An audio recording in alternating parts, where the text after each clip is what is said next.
que es algo que le preocupa mucho a nuestra gente. Con eso vamos a empezar. Justamente con esto, porque se espera que el día de hoy el presidente Joe Biden le dé su firma a una orden ejecutiva que permitiría sellar las fronteras, específicamente en el sur del país, cuando la cifra de personas que crucen pidiendo asilo llegue a los 2.500 por día.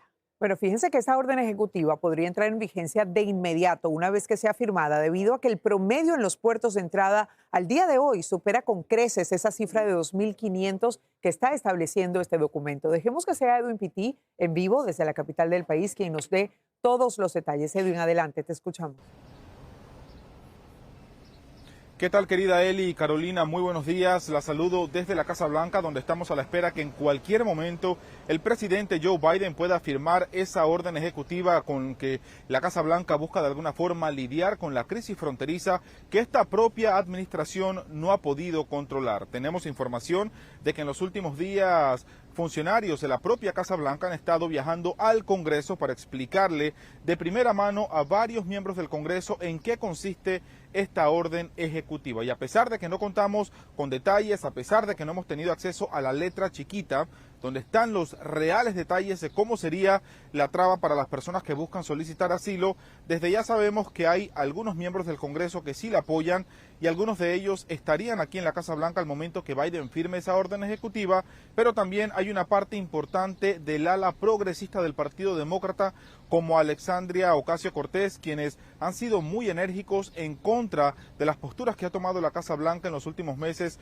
con respecto al tema migratorio. Nosotros tuvimos la oportunidad de conversar con un abogado de inmigración quien comenta la ley de inmigración que estaría utilizando el presidente Biden para poder bloquear la frontera cuando los cruces sobrepasen los 2.500 al día. Vamos a escuchar. La sección 212F le da al presidente, al ejecutivo, la habilidad de no dejar entrar a ciertos foráneos o grupos de personas si representan un peligro usualmente de seguridad nacional, y ahí es donde se apoya a ello. En este momento todo tiene que ver con la óptica política, ya que recordemos que el Senado falló en una segunda ocasión tan solo el pasado mes de mayo, cuando Chuck Schumer intentó pasar por segunda vez ese paquete bipartidista donde se buscaba aumentar la contratación de empleados de la patrulla fronteriza, al igual que abogados de inmigración y también agentes encargados de las entrevistas de miedo creíble en el tema de asilo. Sin embargo, vemos como los republicanos, orquestados por el propio expresidente Donald Trump, se negaron a aprobar esa medida, dejando a la Casa Blanca de alguna forma obligándolos a tener que firmar una orden ejecutiva para tratar de resolver ese problema. Para muchos, Biden se está viendo un poco débil, ya que recordemos que en el año 2020 él personalmente criticó la forma en que se hacía esperar a migrantes en México antes de pedir asilo, pero vemos ahora por la gravedad de la crisis en la frontera sur cómo el propio mandatario se ve obligado a adoptar políticas muy parecidas a las utilizadas por el expresidente Donald Trump. Y te pregunto, Edwin, se dice que esta orden podría no tomar efecto de inmediato. ¿A qué se debe esto? Sí, expertos están diciendo que esa medida a lo mejor no entra en efecto de manera inmediata, tomando en cuenta que el pasado mes de mayo la patrulla fronteriza reportó una disminución importante en los cruces irregulares en la frontera entre México y los Estados Unidos. De ser así, la Casa Blanca no tendría que utilizar esa herramienta de forma inmediata, pero para otros esta administración se estaría preparando porque estamos ya entrando en los meses de verano y es cuando usualmente se da un repunte en los cruces irregulares en la frontera sur, y de esta manera ya estarían preparados con una política en pie para que el Departamento de Seguridad Nacional pueda de alguna forma no hacer ver que la situación se vea tan grave de cara a las próximas elecciones del mes de noviembre. Soy Edwin Pitti reportando desde la Casa Blanca para La Voz de la Mañana. Vuelvo con ustedes al estudio. Edwin, gracias. Y es que hay días en que se ve que esa cantidad de personas que cruza al día es aproximadamente de 10.000. Muchísimas gracias. Bueno, amigos, cambiamos de tema porque una brutal ola de calor afecta partes del país, poniendo a millones de personas bajo advertencia de temperaturas peligrosas mientras se hacen más frecuentes los incendios forestales. Y eso sin contar que todavía no estamos en verano. Desde Los Ángeles, Juan Carlos González nos informa sobre esta situación y las recomendaciones, por supuesto. ¿Cómo estás, Juan Carlos? Buen día. Te saludo con cariño.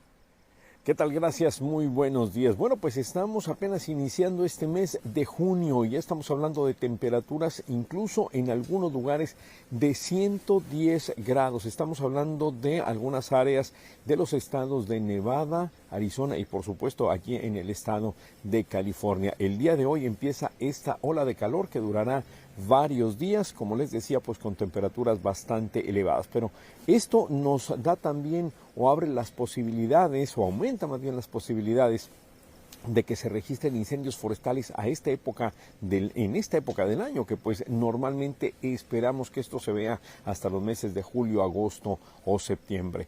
Vamos a escuchar qué es lo que nos dice esta portavoz de CAL FIRE. If people are looking for a sign that it's time to get prepared for peak fire activity, this is the sign.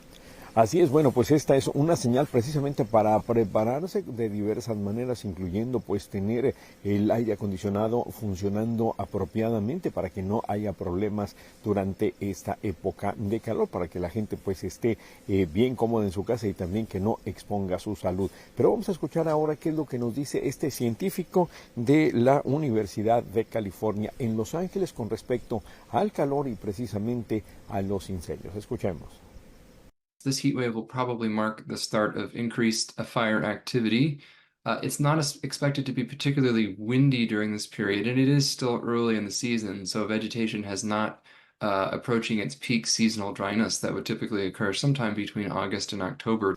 Bueno, y como les decía anteriormente, es momento de comenzarse a preparar, pero esto también tiene un costo. De hecho, aquí en el área de Los Ángeles y en otros estados o en otras ciudades, diferentes estados del país, pues también se ha hablado de la posibilidad de que se incrementen las facturas o el costo de la electricidad. Entonces, aumenta el costo y también aumenta el uso, lo cual pues hará que la gente desembolse más dinero o necesite más dinero precisamente para pagar por la electricidad, para mantenerse pues a salvo, por supuesto, de las altas temperaturas y también para estar más cómodamente. De cualquier manera, hay que preocuparse. Y algo muy importante antes de despedirme: tenga mucho cuidado con sus hijos, con las mascotas y con las personas de edad avanzada. No las deje ni un solo momento solas en los automóviles, porque esto puede tener consecuencias fatales. Regreso ahora con ustedes al estudio.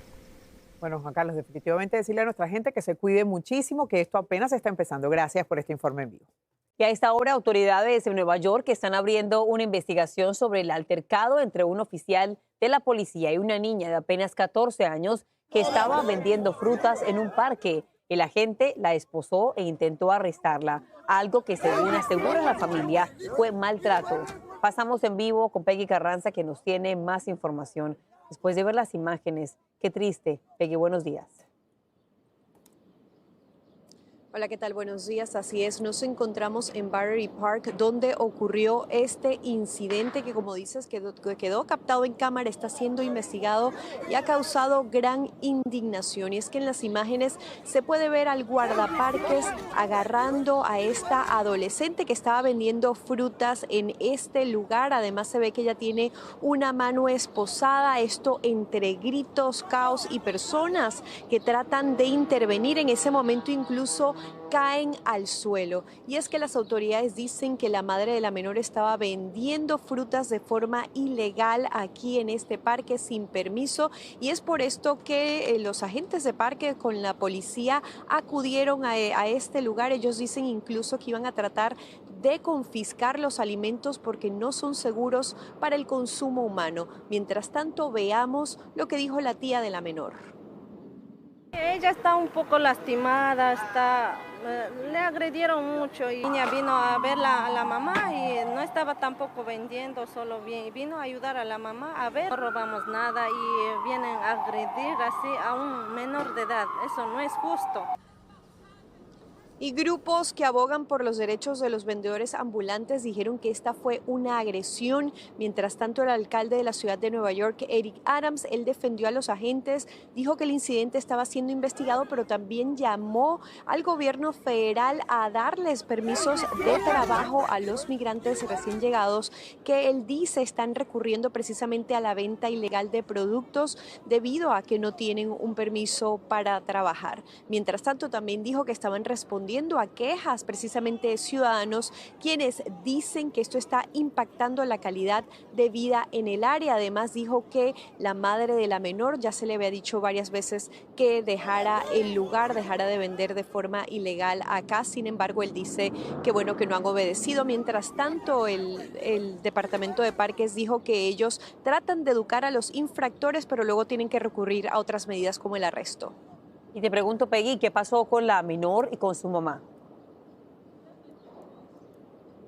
Hasta ahora lo que sabemos es que ambas fueron liberadas, la mamá recibió una multa y nuevamente regresó a vender aquí en el área. Regreso con ustedes.